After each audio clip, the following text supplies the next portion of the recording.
Good afternoon. I'm Jonathan Capehart, opinion writer for the Washington Post.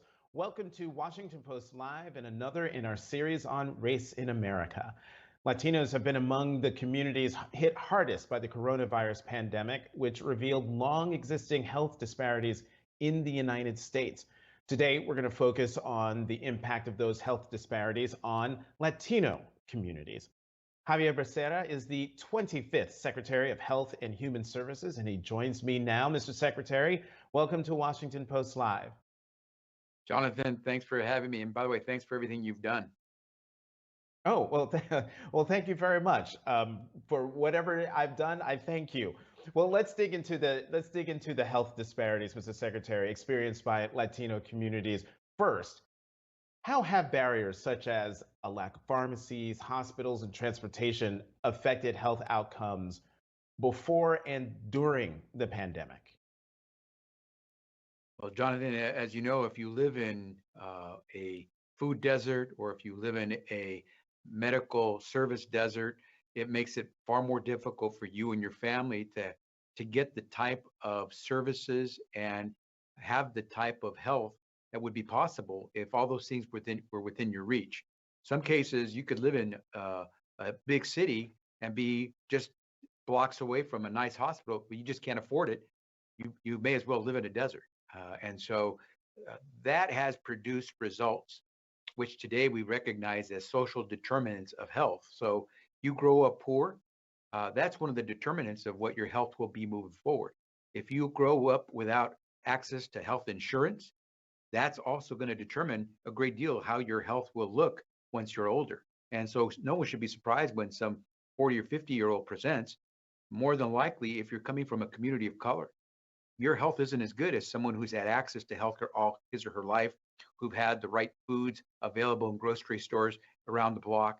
And so those are the kinds of things that happen when you have those disparities that persist in America. And pandemic, COVID-19, really exposed those far beyond. So even though most of us knew they were there, now everyone knows.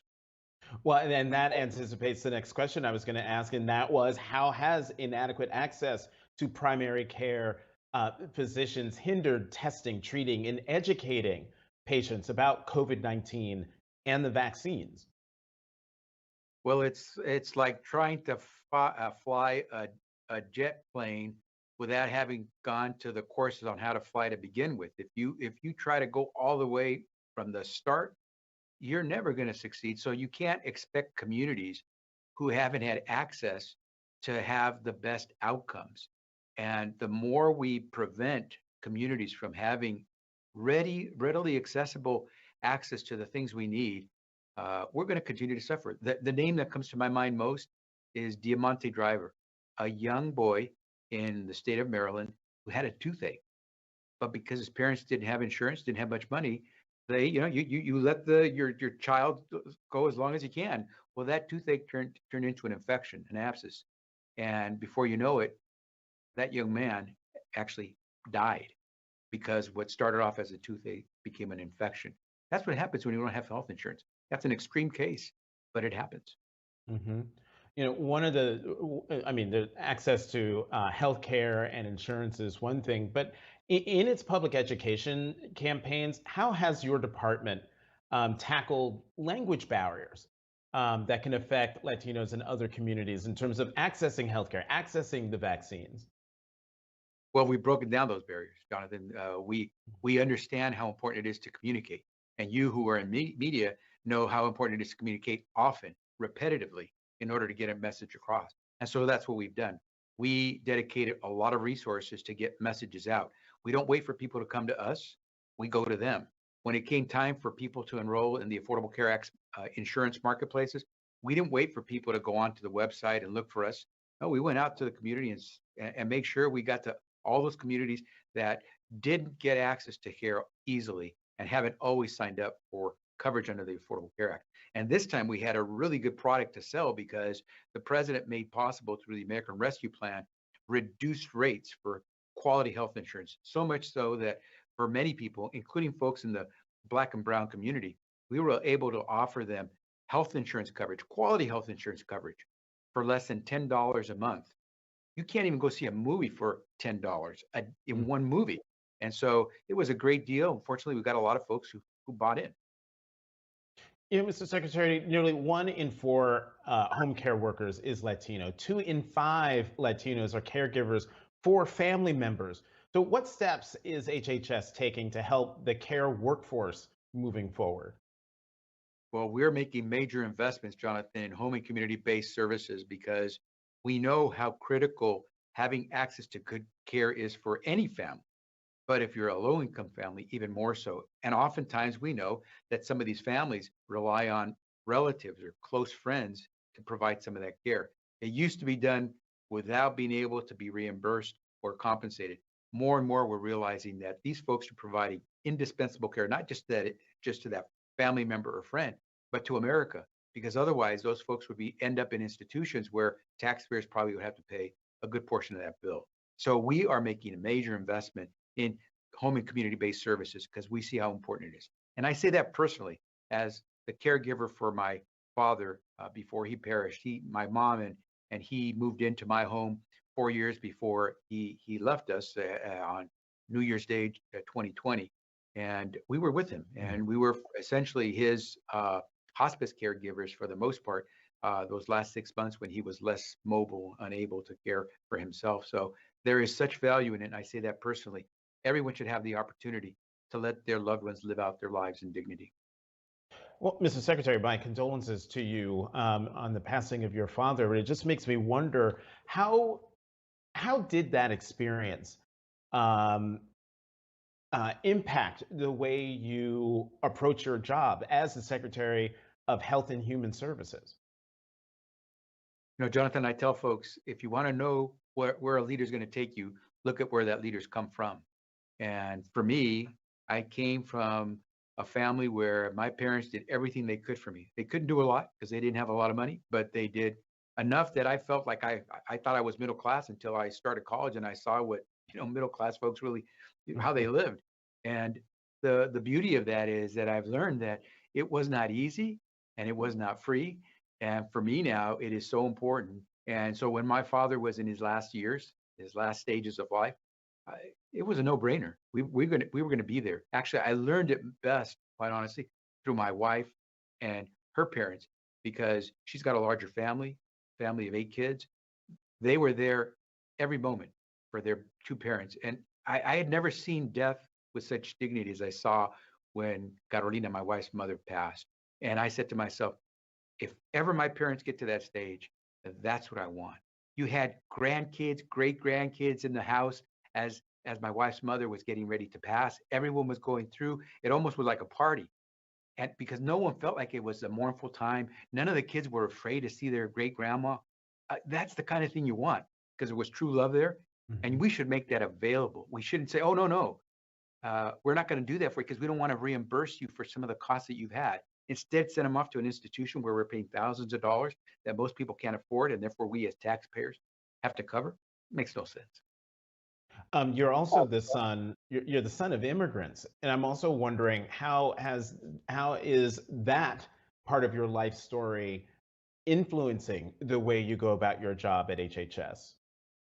So no barrier going to get in our way, nothing we can't accomplish. And that comes because when you're the son of immigrants, you have optimism running in your DNA. And you learn the hard way, but you realize every time you get to climb to that next stage of the mountain, how beautiful it can be. And so I take with me those stories, those experiences, and I try to make sure that don't let others miss those opportunities that should be there for everyone. And so I was fortunate to have people who work very hard to give me a chance. I'm the first in my family to get a 4-year degree.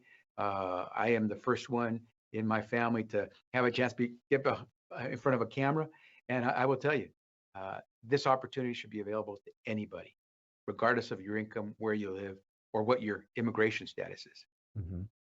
So we are in a much different place today than we were 2 years ago or even 3 months ago. Do you believe we finally entered a less dangerous phase in the pandemic? Well, Jonathan, we're certainly in a less dangerous phase, but there's still danger. When you still have some 2,000 Americans dying every day from COVID, you still have several thousand in hospitals every day because of COVID, some 60, 70,000 cases every day because of COVID. You're not out of the woods, but we are in a far different place than we were a year ago, a month ago, even a week ago. And so we just got to continue to see the improvement. The president last week in the State of the Union made that very clear. And we're just going to continue to work because we know everyone wants to get back to those days where it was easy to go to work, kids could play at school, and we all felt pretty good about hugging each other. And so that's what we want to see, but we got work to do, and we have a Mhm. responsibility to take care of each other. Late last month, Governor Gavin Newsom issued an endemic plan for California, your home state. You used to be the attorney general there. The White House announced on Wednesday an endemic plan of its own, declaring that shutdowns and school closures are over. Your thoughts on those moves? Well, it's a sign that we have to say something very important to the American people. Thank you.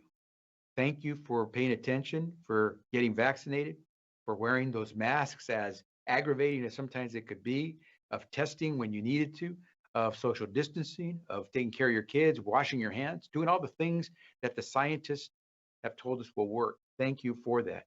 And to those who haven't yet, please join us. Help us. Let's all be responsible. Let's do what we know works so we can really say that COVID is behind us.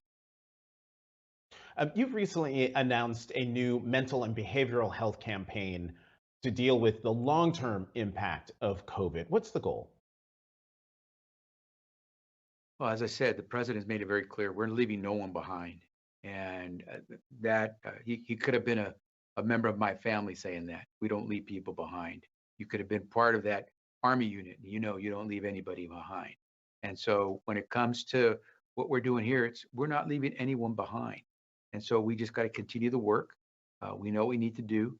And we're going to make sure that those who are suffering from things like long COVID, those who are experiencing mental distress because of the situation, maybe you lost your job, we're going to be there. We're helping our state partners, our local partners, make sure we put resources out there for the healthcare workforce. They've been resilient. Many of them had a vacation day in a long time. We're going to make sure that they know we've got their backs because they've been there for us. And so we're going to do what we can. We have several programs that we're initiating. And if Congress passes a budget that includes the president's request, we'll have more money to deal with mental health needs. And we're going to do whatever we can to let people know that it's important that we treat mental health the same as we would treat physical health. One of the things I should have asked you this earlier, but talk about the difficulty over the last 2 years of building trust around public health measures against the backdrop of misinformation, political division, and even people questioning science, even though science is constantly changing. Yeah, that's a great question because the misinformation has been out there fast and furious, and it's made it difficult, especially for communities where the information they get sometimes is hard to come by or it's not clear who they can trust. And so we've tried very hard. That's where I mentioned earlier that we don't wait for folks to come to us, we go to them.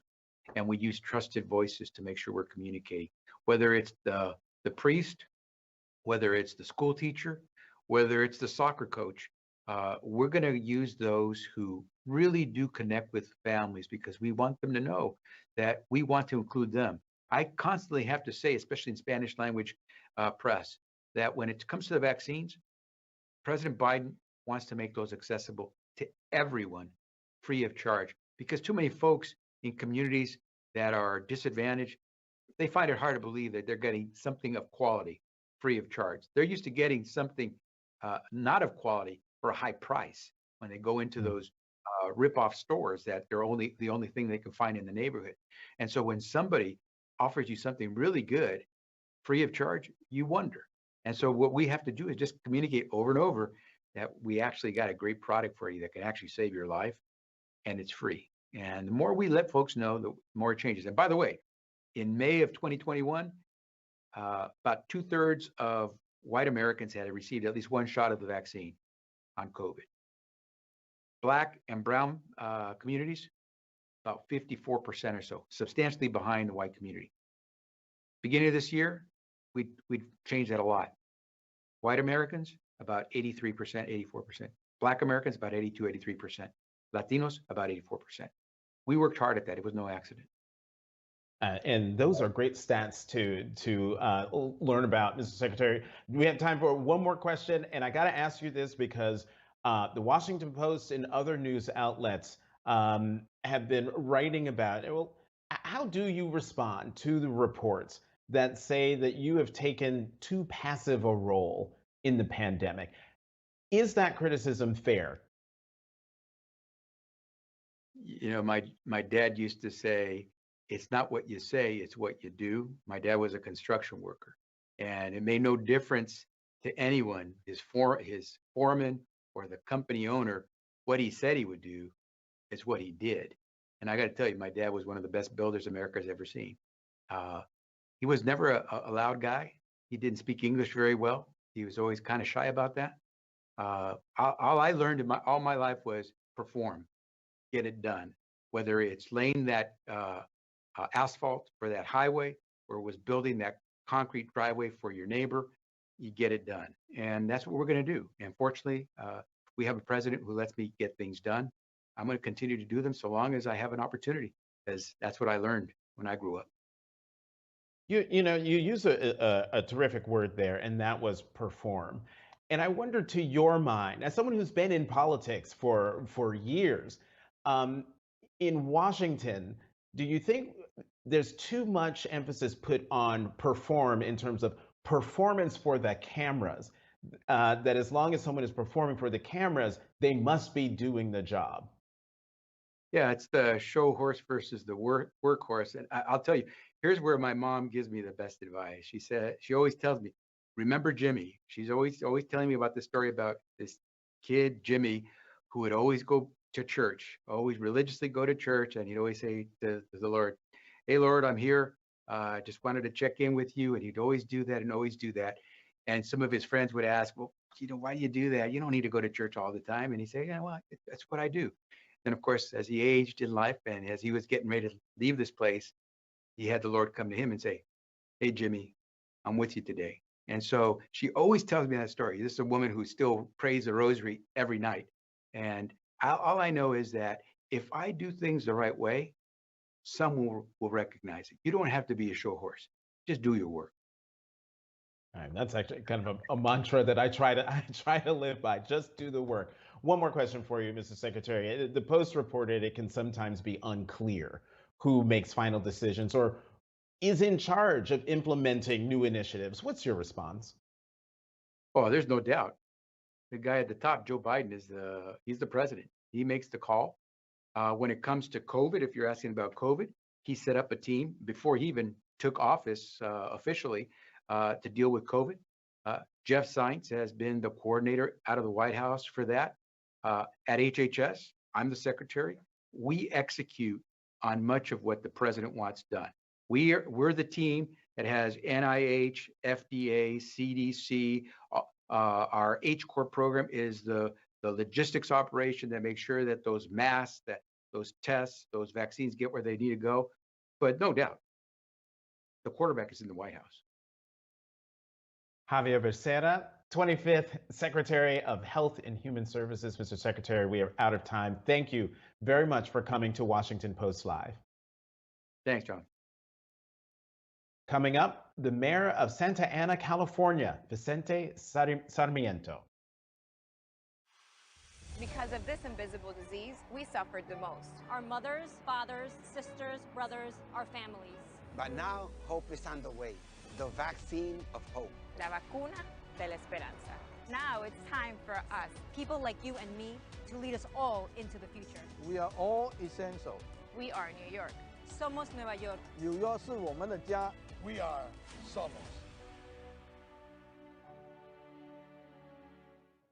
The pandemic has not only devastated communities of color over the past 2 years, but it's also shined a bright light on health inequities, particularly in Latino communities across the US.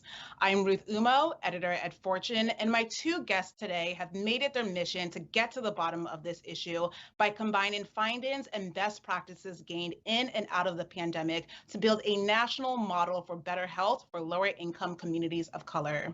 I'm joined by the chairman and co-founder of Somos, Dr. Ramon Tallaj, and co-founder of Somos and noted Latino social movement leader, designer, and philanthropist, Henry R. Munoz III. Welcome to you both.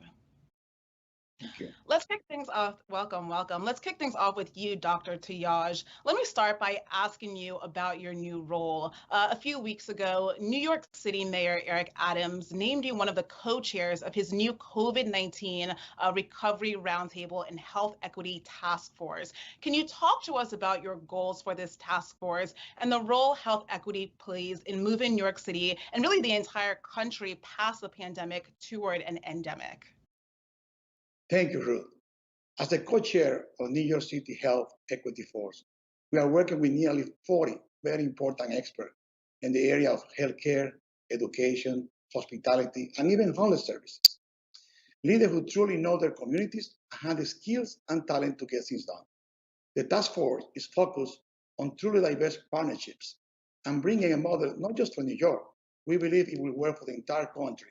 We need to learn from that.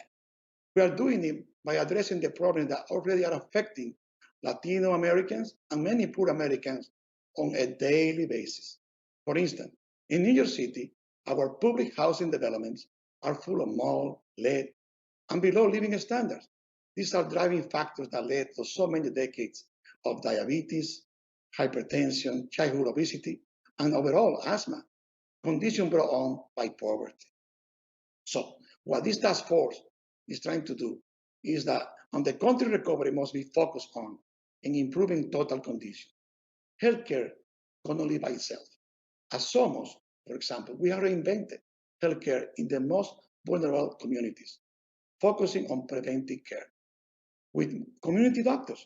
This means we are addressing conditions before they become emergencies. Let me say this to you.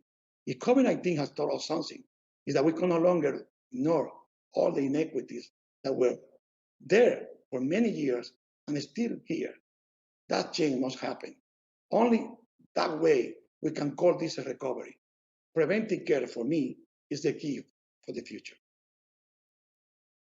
On this topic of recovery, let me pass the mic to you, Henry. You have designed as many social and political movements as you have designed university campuses, parks, and public facilities. Now you're using those same skills to design a major healthcare intervention. What have you found in talking with Latino voters about their healthcare concerns? And subsequently, what can we learn from that? That's an important question. You know, one of the things that happens in our community is that we fall through the cracks of data and research. But we at Somos have been polling and collecting research since the very earliest days of this pandemic. And the story that it tells is that things have not gotten better for our community. 37% of us during this time of the pandemic have gone without insurance, which means we have no access. 67% of us don't just believe that there's barriers to healthcare. We actually believe that there is racism in healthcare in a very complex system. 22% of us have delayed treatment that we need. Can you imagine the impact that it has on cancer treatment, for example? And here's the saddest number. Only a third of us today have access to a primary care physician, the very building block of preventative care, as Ramon just said. So I think the lesson for all of us is that nobody should take us for granted, that we need to be heard, and that the roadmap for this midterm election and, in fact, for the future health of this country is through the Latino community. Those numbers, those stats you shared are quite grim and quite damning as well. Dr. Tayaj, you and the thousands of doctors in the Somos network are on the ground in low-income communities every day. What concerns are you and your doctors hearing from their patients? Well, let me tell you, I'm being in Washington Heights, a poor middle-class neighborhood for over 20 years as a medical practitioner. The thing I'm seeing now, all night long, it hasn't gotten better. As a matter of fact, they're getting worse. The resources that have been used to improve the health care of our communities are not allocated properly. I'll give you an example. They don't address poverty or total health. This is why the pandemic hit us so hard, and so many people died during this pandemic. As Somos, we were at that point the only one ready to go and to act. We were looking for solutions. If we don't focus on prevention, nothing will change, Ruth. Our society will continue to be sick. For me, prevention is the solution. That's what we want policymakers to focus on. As we work together to rebuild from the pandemic, we have to come back better than we were. And our country, I believe, deserves that. We can come back to the same. Henry, let's end by looking to the future. What do you want policymakers to know about how to improve health equity for Latinos and, frankly, for all struggling Americans who identify as people of color?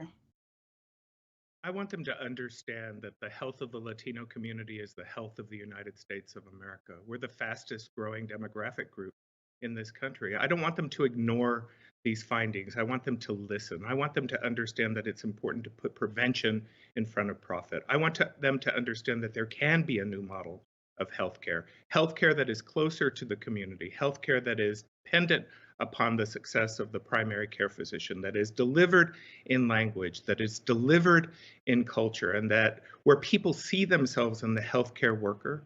I want them to understand that when the essential worker has the same quality of healthcare that the CEO has, then America will truly be healthy. That's what I want them to understand. And I think Ramon and the thousands of doctors who are part of Somos have begun that work and are beginning to prove that there can be a new national model. It's great to see the both of you addressing these long-standing systemic health disparities in the Latino community. Dr. Tayaj, Henry, thank you both for your time. Now back to the Washington Post. Thank you.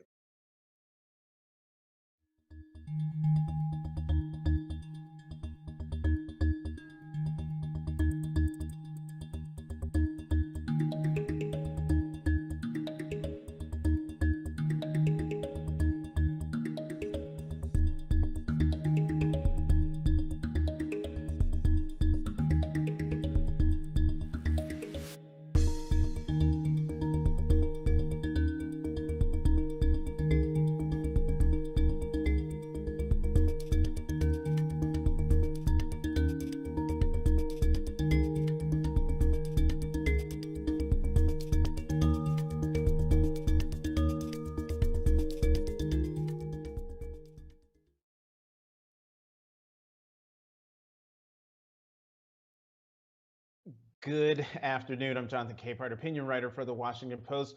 Welcome back to Washington Post Live. Again, another in our series on race in America, this time looking at health disparities in Latino communities. We continue the conversation on the impact of the coronavirus pandemic on Latino communities with Mayor Vicente Sarmiento of Santa Ana, California. Mayor Sarmiento, welcome to Washington Post Live. Hi, Jonathan. It's great to be with you. Thank you. Sure. So talk about the demographics of your city, of Santa Ana, and how that factored into how you navigated the pandemic these last 2 years. Yeah, so our city is approximately 330,000 in size and population, and close to 80% of the city is Latino or Hispanic, and more than 40% are foreign born. So we have a lot of recent arrival immigrants here. And so, we unfortunately suffered a lot of losses, and many people who we lost here in the city as a result of sort of the perfect storm in this pandemic, because we had many families that live in, overcrowded conditions because of, just disparities in rent. and not being able to, live in single unit homes. And we also had many families that, are frontline essential workers, and so couldn't work from home or virtually.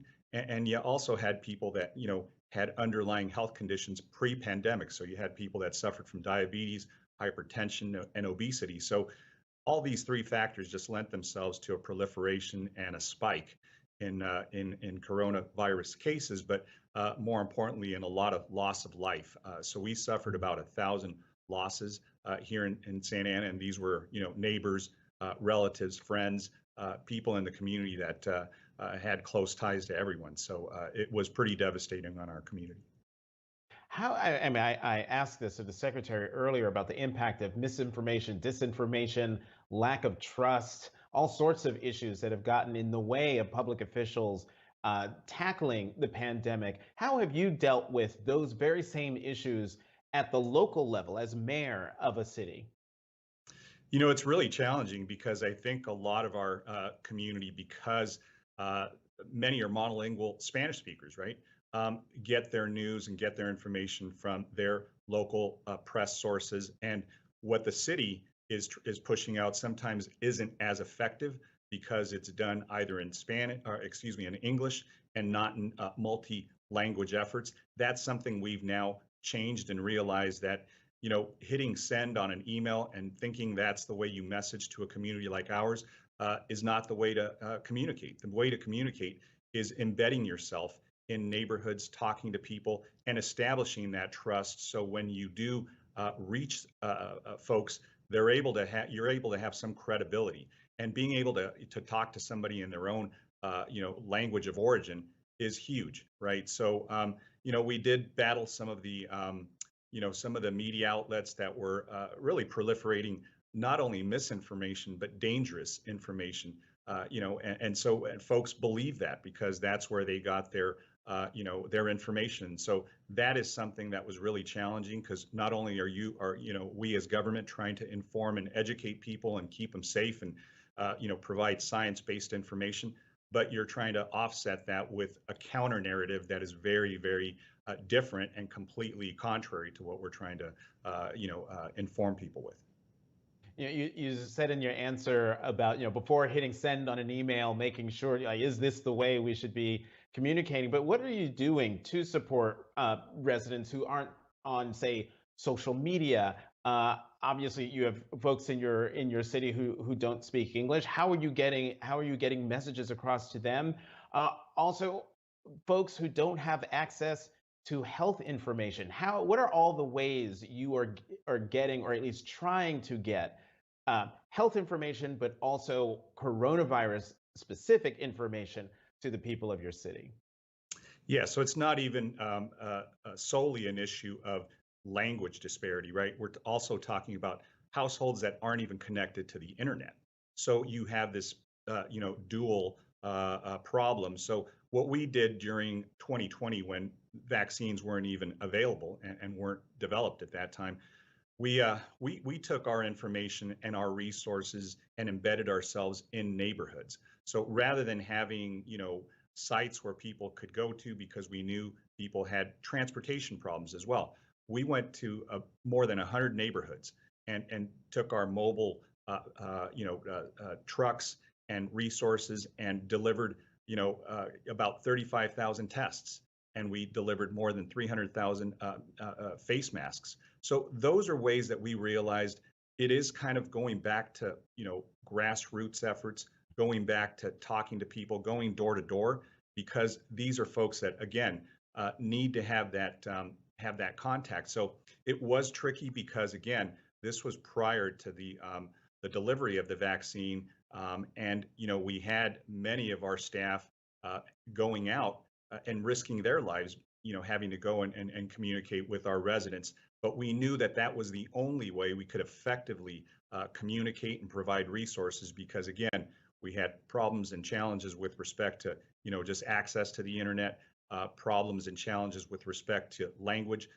So we just felt that this was probably the most effective, although, labor-intensive way to do it. But I saw that other communities, once they saw us doing this, starting to emulate and replicate what we did here, because it really was kind of going back to, sort of a maybe, a grassroots, more old, less conventional way to do it, but look, a more effective way to do it, I believe. Mm-hmm. Last year, your city got a 2-year, $4 million grant from the Office of Minority Health to boost vaccination rates and access to accurate COVID-19 information in hard-hit communities of color. Have you seen the impact you hoped for from that funding?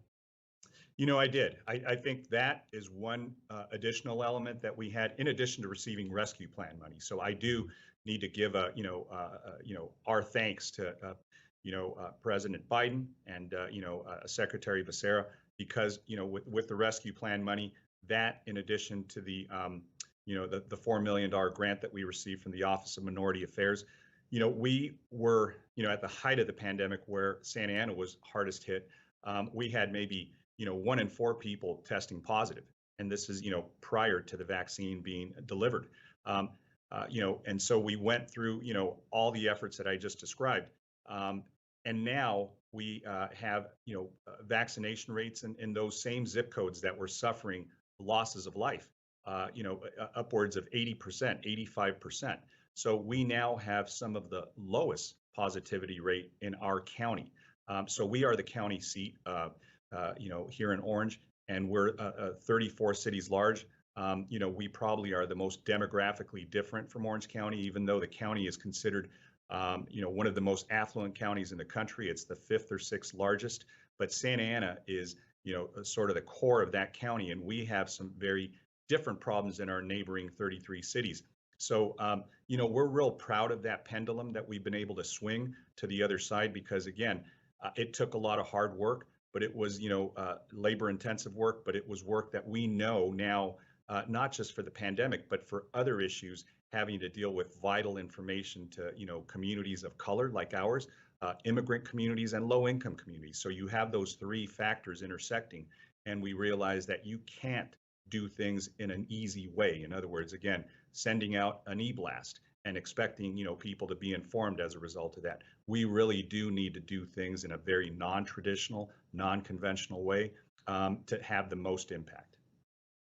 One thing that we, before the pandemic, one thing we always knew was that there were disparities in healthcare, in access to healthcare. If you had healthcare, then disparities in the quality of care that you were able to get. And then COVID hits, and those disparities are now too big to ignore because of who's being impacted. I would love for you to talk about how those disparities manifested themselves in Santa Ana during the pandemic, and what steps you've taken to try to address them as a result of COVID.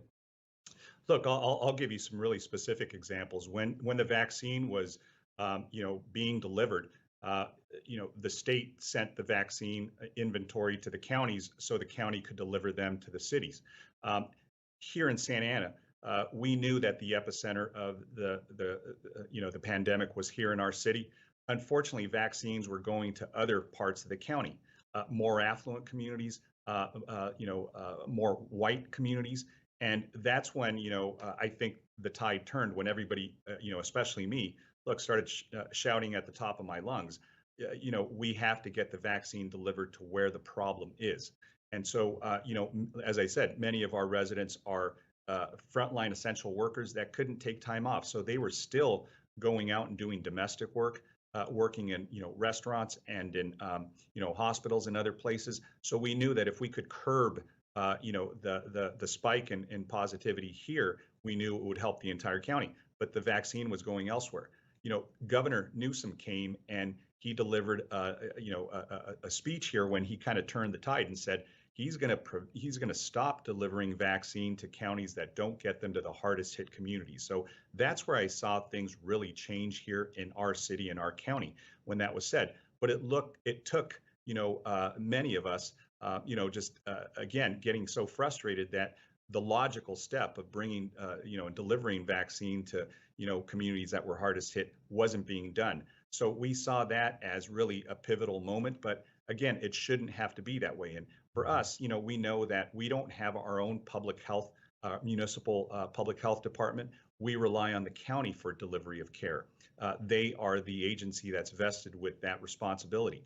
What's unfortunate is that it's not an equitable way of delivering healthcare. So the second thing that we did with some of the rescue plan money that we received is we're investing now in a feasibility study to see how our city can separate from the county and create its own public municipal healthcare department, because we know that we have such a unique demographic, such a difficult demographic to identify, to work with. We know that we could do it really well. But again, I think this made us realize we had issues before the pandemic, but during the pandemic, it just magnified the disparity of delivery of care. And then once the vaccines became available, one of the big topics of conversation in the country was about vaccine hesitancy. And it wasn't, a situation that was solely borne by communities of color. There are lots of people across all sorts of demographics in the United States who were hesitant to take the vaccine. But in Santa Ana, did you have to deal with, on a large scale, large numbers of the people who live in Santa Ana being unwilling initially to take the vaccine? Yeah, I mean, we still have some of that, right? I mean, even though we have much better numbers with respect to vaccination rates, we still have parts of our community that again, I think you were talking about trust. Sometimes I think it's hesitancy, but it's also misinformation that's proliferated to them, and we see a lot of folks that are immigrants that are undocumented. And they've been told that by taking the vaccine, you're going to be you're going to be tracked. They're going to be able to find you and deport you based upon this vaccine. Well, all those things we've had to dispute. We've had to clarify. But I think the first step in that is creating trust, because again, they're receiving this information from news outlets that maybe are not as credible. You're receiving them from people that aren't authorities and aren't public health professionals. So they're being told a lot of different things, and unfortunately, they our undocumented and immigrant population doesn't have a trusted source of information. So that's where I think communities like ours need to connect, need to be able to establish that relationship where, all things being equal, they need to know that they can trust their local governments to be able to at least protect them, provide accurate information so they can make informed decisions. Because again, it's not a matter of mandating, or it's not a matter of forcing anybody, because we understand there are beliefs that are deeply held, especially in immigrant communities that are faith-based, and we completely respect that. But it's a matter of that informed consent or informed decision that really is a challenge for many of us to be able to establish that relationship with folks in the community. You mentioned Governor Newsom a moment ago, but late last month, the governor issued an endemic plan for California. The White House announced on Wednesday that an endemic plan of its own, declaring shutdowns and school closures are over. I would love your thoughts on these moves, and what is your long-term strategy for Santa Ana living with COVID? Look, I believe, being responsible and being incremental in the way we transition out of this pandemic. So I do applaud the governor and the White House for giving us steps that are forecasting how we can, move forward. I think for communities like Santa Ana, because I think not all policies fit all regions, right? And so I think for those of us that have dealt with this in such an acute and such an strong way and been so impacted, I think we want to take slow steps out of this. We don't want to just say, okay, it's over, this is an endemic at this point, and let's just forget about all the protocols and all the protective steps that we took. So for me as mayor, I mean, my hope is that we can transition out. We're seeing that our schools are now opening up. We see now that a lot of our facilities now are available to the public to enjoy, and we want to balance that because Jonathan, one thing I would tell you is that what's hurt me is that I've seen many families and especially children who've been impacted emotionally and psychologically by just not being able to connect with peers, not being able to connect with sort of daily life routines of being in parks, playing with their neighbors and other kids. Those things have long-term impacts. So that has to be offset and balanced with being protective about making sure nobody continues to get ill from COVID. But we do have to find a way that our families, especially those families that we have in Santa Ana that don't have many other outlets and they're living in small spaces, we want them out, hopefully playing in parks, being able to do things safely, but also transitioning them from this very sequestered, condition that they've been living with into now being able to just develop and grow into young adults. So, Mr. Mayor, final question for you. You were elected in 2020. So you've been sort of halfway through your first term as mayor, right? Actually, we have 2-year terms, so we're almost at the end of my first term. Okay, so almost ended your first term. Asking the question because I want to get to the larger, quick question.